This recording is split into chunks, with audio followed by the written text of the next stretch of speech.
Hey everyone, it's Tucker from Tucker Sewing and Quilting. Today I have another episode of Why This, Not That for you. In this series, I bring you along through the thought process while I am long arm quilting. In this episode, I am going to be showing you how I worked through this quilt here and my thought process all along the way.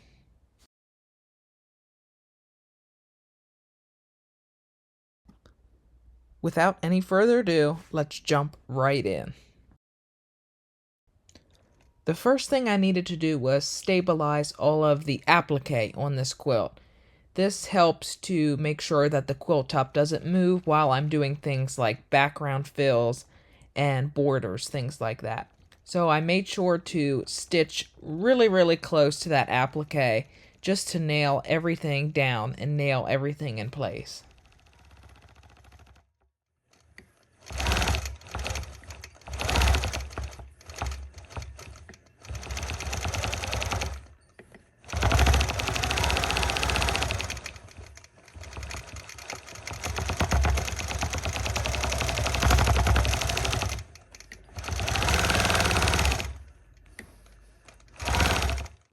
You can start to see right here that I'm adding little spikes on these Dresdens. The reason I'm doing this is to give some separation from the background fill to the actual design elements that are stitched, hand stitched onto the quilt.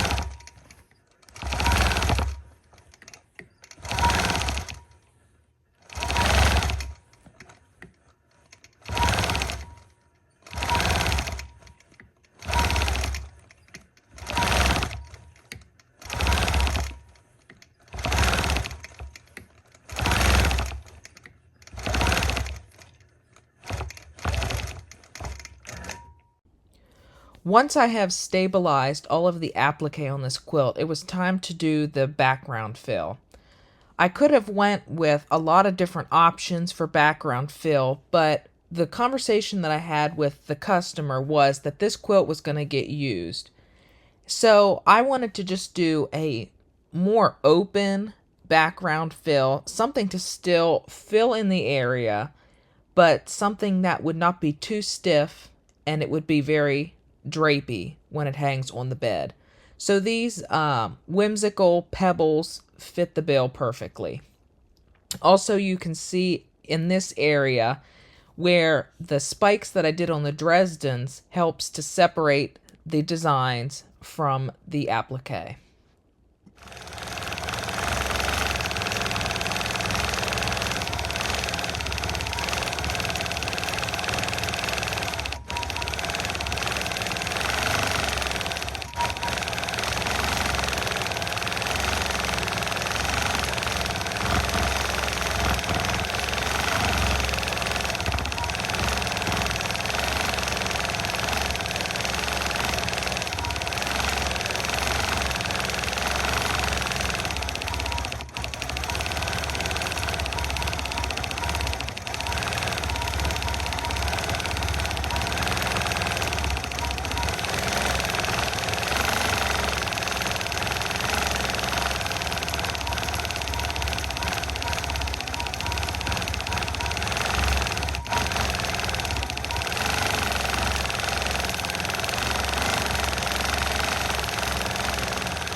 So this part of the video could be a little bit controversial, but I did decide to go ahead and stitch through some of that applique.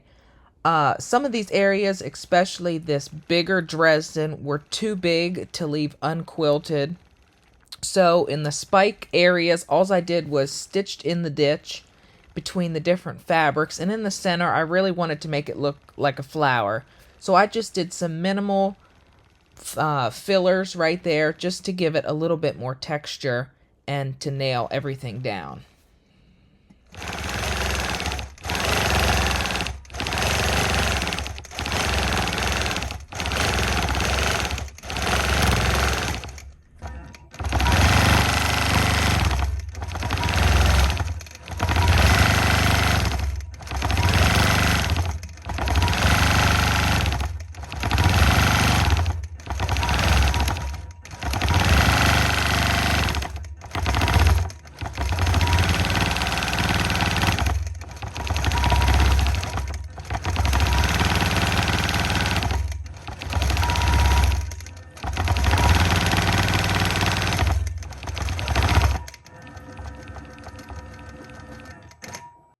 And of course, I had to put a feathered border in this project.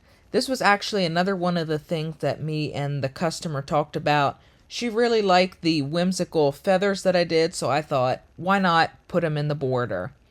I did this feathered whimsical border in constant speed, and this wrapped the whole way around the quilt.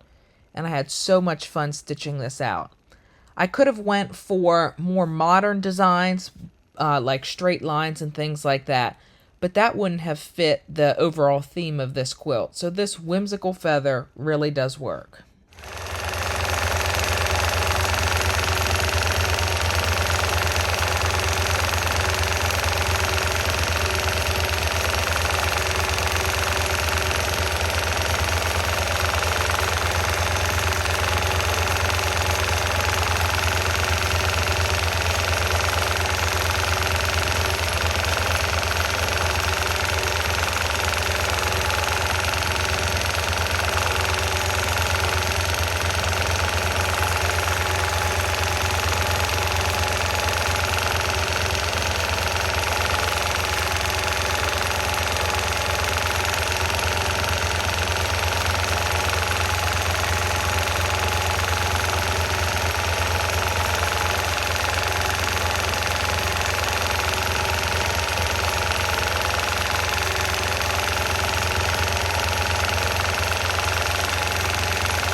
And last but not least, there was just a tiny, like 1 inch stop border the whole way around the quilt that separated the inside from the outside.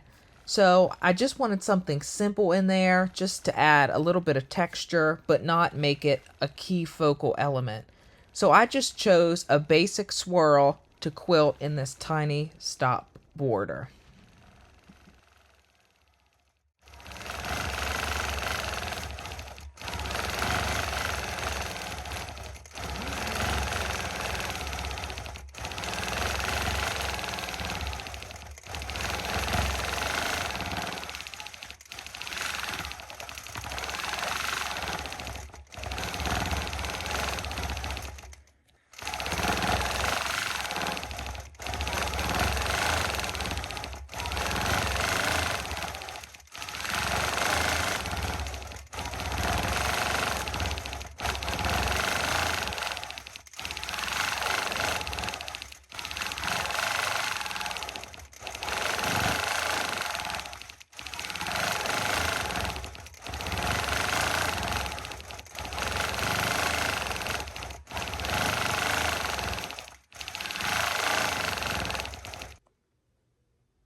This quilt really did turn out great, from the whimsical feather to the pebbled background fill, which really made those flower applique blocks really stand out.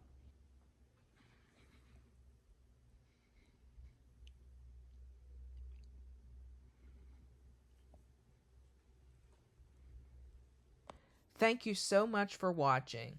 If you enjoyed the video, make sure you give it a big like, and if you're new, hit that subscribe button.